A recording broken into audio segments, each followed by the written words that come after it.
नमस्कार श्रोतांनो, आपलं सर्वांचं भगवान राईतकर सर या यूट्यूब चॅनलमध्ये सर स्वागत आहे. आज आपण एक मुलाखत घेतो. खरं म्हणजे ही मुलाखत आहे ज्या व्यक्तींना पुरस्कार प्राप्त झाला त्या व्यक्तीची मुलाखत आहे.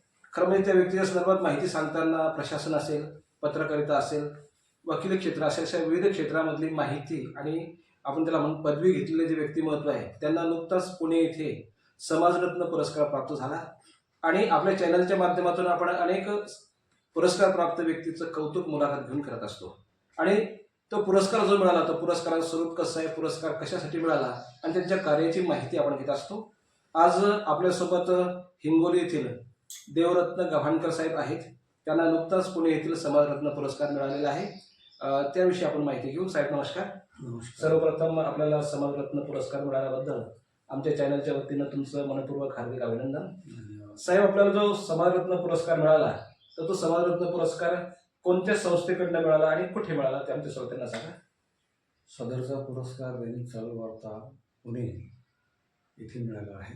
अच्छा, हा जो पुरस्कार आहे त्या पुरस्काराची निवड कशा पद्धतीने होत असते?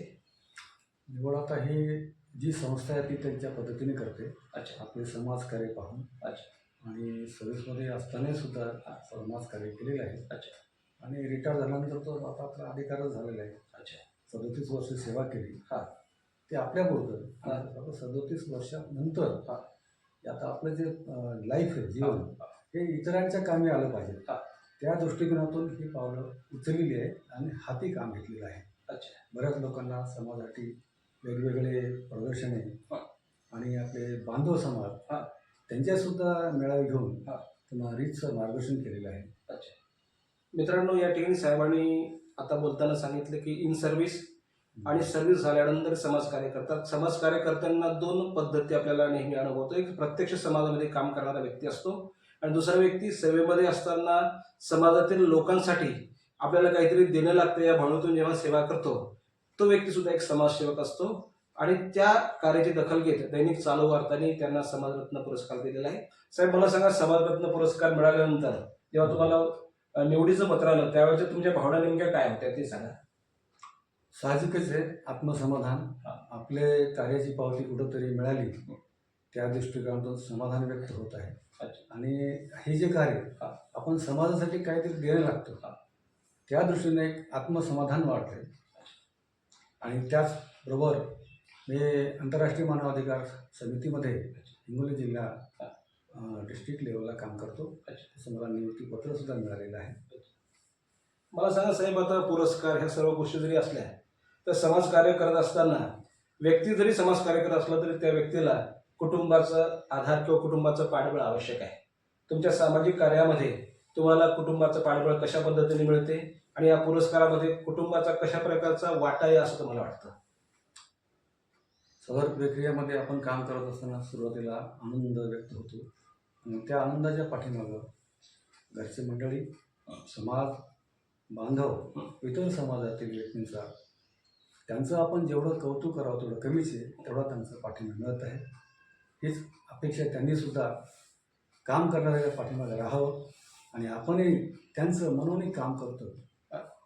अच्छा, नाही, माझा प्रश्न या अनुषंगाने थोडासा वेगळा असा होता की कुटुंब म्हटल्यानंतर कुटुंबाचा महत्त्वाचा घटक असतो की अर्धांगिनी, की ज्या अर्धांगिनीचा आपल्याला सपोर्ट असला तरच माणूस कुटुंबाच्या बाहेर पडून समाज करायला सुरुवात करतो.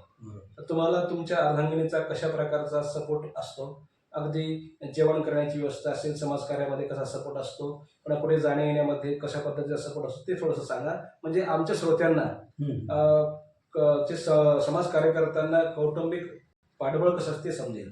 बरोबर आहे. आपण जे प्रश्न उपस्थित केला ते अगदी चांगला आहे आणि त्याच्यामध्ये अर्धांगिनीचा सिंहाचा वाटा आहे. आपण कुठेही जात असताना आपल्यासोबत राहतात, त्यांचं मत व्यक्त करतात. तुम्ही जे कार्य करता ते अतिशय मोलाचं आहे. असंच तुम्ही समाजकार्य करत राहावं, मी तुमच्या पाठीशी आहे. अच्छा, आता तुम्ही नेमकंच कौतुक केलं अर्धांगिनीचं, परंतु मला सांगा, जर तुम्हाला सांगितलं की हा पुरस्कार जर तुम्हाला समर्पित करायचा असेल तर नेमकं कोणाला समर्पित करू इच्छिता? हे समर्पित सर्व समाज बांधवांना, आईवडील, भाऊ बंधू, अर्धांगिनी आणि इतर माझे समाज बांधव. आणि हे सगळं कार्य समाजाला समर्पित आहे.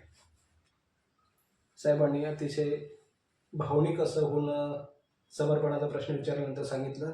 खरं म्हणजे कौटुंबिक आधार असल्याशिवाय कोणत्याही माणसाला कुटुंब सोडून समाजासाठी काम करण्याची इच्छा निर्माण होत नाही. या मुलाखती माध्यमातून सर्वांनी लक्षात घ्या की आपलं कुटुंबाचं काम प्रत्येकजण करत असतो, परंतु समाजाचं काम करणं सुद्धा प्रत्येकाचं कर्तव्य आहे. यासाठी कुटुंबातील प्रत्येक सदस्यांनी समाजासाठी काम करू इच्छिणाऱ्या माणसाच्या पाठीमागे उभं राहणं महत्त्वाचं आहे. आदरणीय साहेबांनी त्यांचा अमूल्य वेळ दिला त्याबद्दल साहेबाचे खूप खूप मनपूर्वक धन्यवाद. नमस्कार साहेब. नमस्कार.